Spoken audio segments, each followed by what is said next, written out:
So our first WOD is Hansel and Gretel, and it is a two-part WOD. There's going to be a 9-minute time cap for both Part A and Part B combined. So the first part, we're going to start with 8 rounds, you go, I go style, of 3 thrusters into 3 lateral burpees over the bar. Then we're going to go, once you've completed your 8 rounds, it's going to be 8 rounds, you go, I go style of 3 clean and jerks and 3 lateral burpees over the bar. Your score for this first part is going to be total time to complete Part A. In the remaining time, you're going to complete a max load clean as your Part 1B, and your score for this is going to be total reps by weight lifted. The weights for RX on Part A are going to be 40 kilos for the men and 30 kilos for the ladies. Intermediate weights are going to be 30 kilos for the men and 20 kilos for the ladies. For Part B, you decide what weight goes on the barbell. We're going to take a look at the standards for WOD 1 in the next video.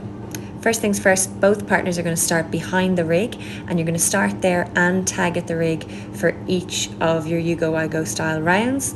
On your thruster, you got to make sure that you hit below parallel and that you achieve full lockout overhead on every rep. On the burpees, we want to make sure that the chest and thighs touch the ground, and then you can jump over or step over the bar any way you like. Cian's going to demo some bad reps now for your thruster, so he's not hitting full depth and he's not locking out overhead in any of these reps, so he might be getting to full depth, but you got to make sure that that barbell's fully locked out on every repetition. Then on his burpees, his chest is not touching the ground for his repetitions. As you can clearly see, it's just his hips that are hitting the ground.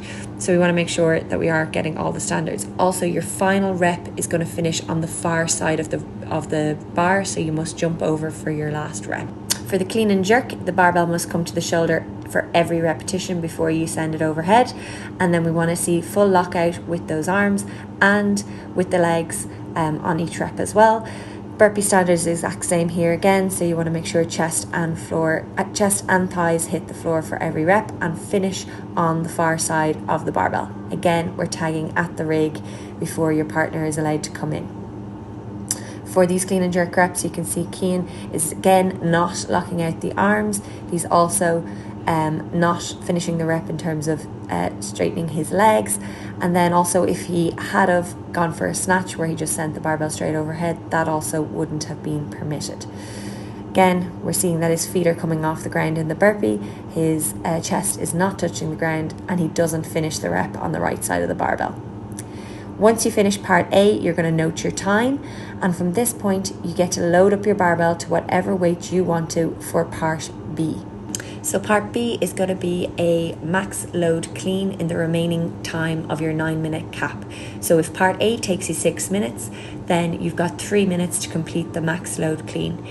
For this part, you and your partner are going to pick one weight, and then in the remaining time, you're going to do as many reps as possible of a clean that you can in that time. Your score is going to be the total number of reps completed by whatever weight you have on that barbell. Any type of clean is permitted, so you can complete a power clean or a squat clean, but they must be good reps, so you must finish each repetition by standing it up. In this video, Cian was not hitting the standards required for the clean.